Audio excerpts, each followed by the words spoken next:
ನಮಸ್ಕಾರ ಸ್ನೇಹಿತರೆ, ನಾನು ಸಿಂಧು. ಇದು ನನ್ನ ಚಾನಲ್ ಹೌಸ್ ಆಫ್ ಟೇಸ್ಟ್. ಪ್ರತಿದಿನ 9 to 5 ಜಾಬ್ ಮಾಡಿ ಬೇಜಾರಾಗಿರೋ ನನಗೆ ಏನಾದರೂ ಬೇರೆದು ಮಾಡಬೇಕು ಅಂತ ಅನ್ನಿಸ್ದಾಗ ಫ್ಲ್ಯಾಶ್ ಆಗಿದ್ದೆ ನಮ್ಮಮ್ಮನ ಕೈ ರುಚಿನ ನಿಮ್ಮೆಲ್ಲರ ಮನೆಗೆ ತಲುಪಿಸೋದು. ಅದೇ ಕಾನ್ಸೆಪ್ಟಲ್ಲಿ ನಾನು ಮತ್ತು ನಮ್ಮಮ್ಮ ಸಂಕ್ರಾಂತಿ ಹಬ್ಬದ ಪ್ರಯುಕ್ತ ಇವತ್ತು ನಿಮ್ಮೆಲ್ಲರ ಮುಂದೆ ತಂದಿರೋ ರೆಸಿಪಿನೇ ಬೆಲ್ಲದನ್ನ ಅಥವಾ ಸಿಹಿ ಪೊಂಗಲ್. ಹಾಗಾದರೆ ತಡ ಯಾಕೆ ಮಾಡೋದು, ಬನ್ನಿ ಹೇಗೆ ಮಾಡೋದು ನೋಡೋಣ. ಇದಕ್ಕೆ ಬೇಕಾಗಿರೋ ಇಂಗ್ರೀಡಿಯೆಂಟ್ಸ್: ಅಕ್ಕಿ ಮತ್ತು ಹೆಸರು ಬೇಳೆ 2 ಸಮ ಪ್ರಮಾಣದಲ್ಲಿ, ಗೋಡಂಬಿ, ದ್ರಾಕ್ಷಿ, ತುರಿದಿರೋ ಕೊಬ್ಬರಿ, ಬೆಲ್ಲ ಮತ್ತು ದ್ರಾಕ್ಷಿ ಗೋಡಂಬಿ ಹುರ್ಕೊಳ್ಳೋಕ್ಕೆ ತುಪ್ಪ. ಹಾಗಾದರೆ ಹೇಗೆ ಮಾಡೋದು ಅಂತ ನೋಡೋಣ ಬನ್ನಿ. ಇಲ್ಲಿ ನಾನು ನೆನೆಸಿಟ್ಟಿರೋ ಅಕ್ಕಿಗೆ ಹುರಿದಿರೋ ಹೆಸರು ಬೇಳೆನ ಹಾಕ್ಕೊಂಡು 2 ರಿಂದ 3 ಸತಿ ತೊಳ್ಕೊತಾ ಇದ್ದೀನಿ.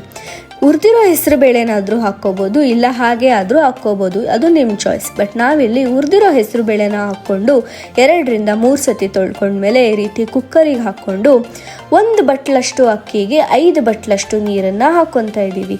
ಸಪೋಸ್ ನೀವು 1 ಪಾವ್ ಅಕ್ಕಿ ತೊಗೊಂಡ್ರೆ ಅದಕ್ಕೆ 5 ಪಾವಷ್ಟು ನೀರನ್ನು ಹಾಕ್ಕೋಬೇಕು.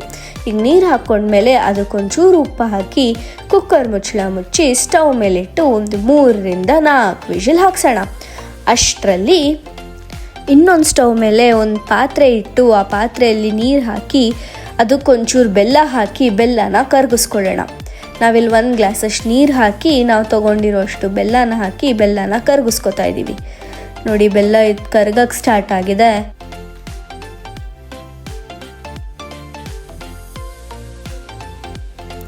ಈ ರೀತಿ ಬೆಲ್ಲ ಕರಗದ ಮೇಲೆ ಇದನ್ನೊಂಚೂರು ಸೋದಿಸ್ಕೊಳ್ಳೋಣ. ಬೆಲ್ಲದಲ್ಲಿ ಏನೇ ಇಂಪ್ಯೂರಿಟೀಸ್ ಇದ್ದರೂ, ಕಲ್ಲು ಮಣ್ಣು ಅಥವಾ ಏನೇ ಇಂಪ್ಯೂರಿಟೀಸ್ ಇದ್ದರೂ ಅದೆಲ್ಲ ಸೋದಿಸ್ಕೊಂಡ್ರೆ ಸೆಟಲ್ ಡೌನ್ ಆಗಿಬಿಡುತ್ತೆ.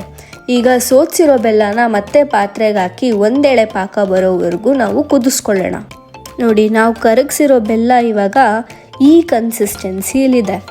ಈ ಕನ್ಸಿಸ್ಟೆನ್ಸಿಲಿರೋ ಬೆಲ್ಲನ 1 ಎಳೆ ಪಾಕ ಬರೋವರೆಗೂ ನಾವು ಚೆನ್ನಾಗಿ ಕುದಿಸ್ಕೋಬೇಕು. ಈಗ ನೋಡಿ, ಬೆಲ್ಲ ಕುದಿಯೋಕ್ಕೆ ಸ್ಟಾರ್ಟ್ ಆಗಿದೆ. ಬೆಲ್ಲ ಕುದೀತಾ ಇದ್ದರೆ ಮನೆ ತುಂಬ ಗಮ್ಮಂತಿದೆ ಪರಿಮಳ. ಈ ಕಡೆ ಇನ್ನೊಂದು ಕಡೆ ಕುಕ್ಕರು ವಿಜಿಲ್ ಆಗೋಕ್ಕೂ ಸ್ಟಾರ್ಟ್ ಆಗಿದೆ. ಈಗ ಕುಕ್ಕರು 3 ರಿಂದ 4 ವಿಜಿಲ್ ಬಂದಿದೆ. ಕುಕ್ಕರ್ ತಣ್ಣಗಾದ್ಮೇಲೆ ತೆಗೆದು ನೋಡೋಣ. ನೋಡಿ, ಎಷ್ಟು ಚೆನ್ನಾಗಿ ಸಾಫ್ಟಾಗಿ ಆಗಿದೆ. ನೆನೆಸಿಟ್ಟಾಗ ಇಷ್ಟು ಸಾಫ್ಟಾಗಿ ಆಗುತ್ತೆ. ಈಗ ಇದನ್ನು ಸೌಟಲ್ಲೇ ಈ ಥರ ಕೈ ಆಡಿಸ್ಕೊಂಡು ಒಂಚೂರು ಮೆತ್ತಗೆ ಮ್ಯಾಶ್ ಮಾಡ್ಕೊಳ್ಳೋಣ. ಮ್ಯಾಶ್ ಮಾಡಿಕೊಂಡ್ರೆ ನಮಗೆ ಒಂದು ಕ್ರೀಮಿ ಟೆಕ್ಸ್ಚರ್ ಬರುತ್ತೆ. ಈ ಕಡೆ ಬೆಲ್ಲ 1 ಎಳೆ ಪಾಕನೂ ಬಂದಾಗಿದೆ. ಪಾಕ ಬಂದಿರೋ ಬೆಲ್ಲಕ್ಕೆ ನಾವು ಬೇಯಿಸಿಟ್ಕೊಂಡಿರೋ ಅನ್ನ ಮತ್ತು ಹೆಸರು ಬೇಳೆನ ಹಾಕ್ಕೊಂಡು ಚೆನ್ನಾಗಿ ಮಿಕ್ಸ್ ಮಾಡ್ಕೊಳ್ಳೋಣ. ಇದು ಪೊಂಗಲ್ನ ನೀವು ಕೆಲವರು ತೆಳು ಕನ್ಸಿಸ್ಟೆನ್ಸಿಲಿ ಮಾಡ್ಕೋತಾರೆ, ಕೆಲವರು ಗಟ್ಟಿ ಕನ್ಸಿಸ್ಟೆನ್ಸಿಲಿ ಮಾಡ್ಕೋತಾರೆ. ನಾವಂತೂ ನಾರ್ಮಲಾಗಿ ತೆಳು ಕನ್ಸಿಸ್ಟೆನ್ಸಿಲೇ ಮಾಡ್ಕೊಂಡಿದ್ದೀವಿ. ಇದಕ್ಕೊಂಚೂರು ಹಾಲು ಹಾಕ್ಕೊಳ್ಳೋಣ. ಹಾಲು ಹಾಕ್ಕೊಂಡ್ರೆ ಕ್ರೀಮಿ ಟೆಕ್ಸ್ಚರ್ ಬರುತ್ತೆ ಮತ್ತು ಟೇಸ್ಟ್ ಚೆನ್ನಾಗಿ ಕೊಡುತ್ತೆ. ಪೊಂಗಲ್ ಟೇಸ್ಟ್ ಅನ್ನೋದೇ ಡಿಫ್ರೆಂಟ್. ದೇವಸ್ಥಾನದಲ್ಲೆಲ್ಲ ಕೊಡೋ ಪೊಂಗಲ್ ಟೇಸ್ಟೇ ಬಂದುಬಿಡುತ್ತೆ ಹಾಲು ಹಾಕ್ಕೊಂಡ್ರೆ. ಈಗ ಇದನ್ನು ಒಂದು ಸ್ವಲ್ಪ ಹೊತ್ತು ಕುದಿಯಕ್ಕೆ ಬಿಡೋಣ. ಇನ್ನೊಂದು ಕಡೆ ಒಂದು ಪಾತ್ರೆ ತೊಗೊಂಡು ಅದಕ್ಕೊಂದು 2 ಸ್ಪೂನ್ ತುಪ್ಪ ಹಾಕ್ಕೊಂಡು ಗೋಡಂಬಿ ಮತ್ತು ದ್ರಾಕ್ಷಿನ ಚೆನ್ನಾಗಿ ಫ್ರೈ ಮಾಡ್ಕೊಳ್ಳೋಣ. ನೋಡಿ, ತುಪ್ಪ ಹಾಕಾಯಿತು. ಗೋಡಂಬಿ ದ್ರಾಕ್ಷಿ ಅಂತ ಅಂತಿದ್ದಂಗೆ ನಮ್ಮ ಪಪ್ಪ ಬಾಯಲ್ಲಿ ನೀರು ಉರಿಸ್ತಾ ಇದ್ದಾರೆ. ಸೊ ಈ ಗೋಡಂಬಿ ದ್ರಾಕ್ಷಿ ಒಂಚೂರು ಕಂದು ಬಣ್ಣ ಬರೋವರೆಗೂ ಹೀಗೆ ಫ್ರೈ ಮಾಡ್ಕೊಳ್ಳೋಣ. ನೋಡಿ, ಗೋಡಂಬಿ ದ್ರಾಕ್ಷಿ ಕಲರ್ ಬಿಡ್ತಾ ಇದೆ, ಗೋಲ್ಡನ್ ಬ್ರೌನ್ ಆಗ್ತಾ ಇದೆ ಗೋಡಂಬಿ ದ್ರಾಕ್ಷಿ. ಮನೆ ಫುಲ್ಲು ಪೊಂಗಲ್ದೆ ಘಮ. ನಾವು ಹಾಲು ಹಾಕಿ ಕುದಿಯೋಕ್ಕೆ ಬಿಟ್ಟಾಗ ಆವಾಗ ಒಂಚೂರು ಪೊಂಗಲ್ನ ಕೈ ಆಡಿಸ್ಕೊತಾ ಇರಬೇಕು, ಇಲ್ಲಾಂದರೆ ತಳ ಸೀದೋಗೋ ಚಾನ್ಸಸ್ ಇರುತ್ತೆ.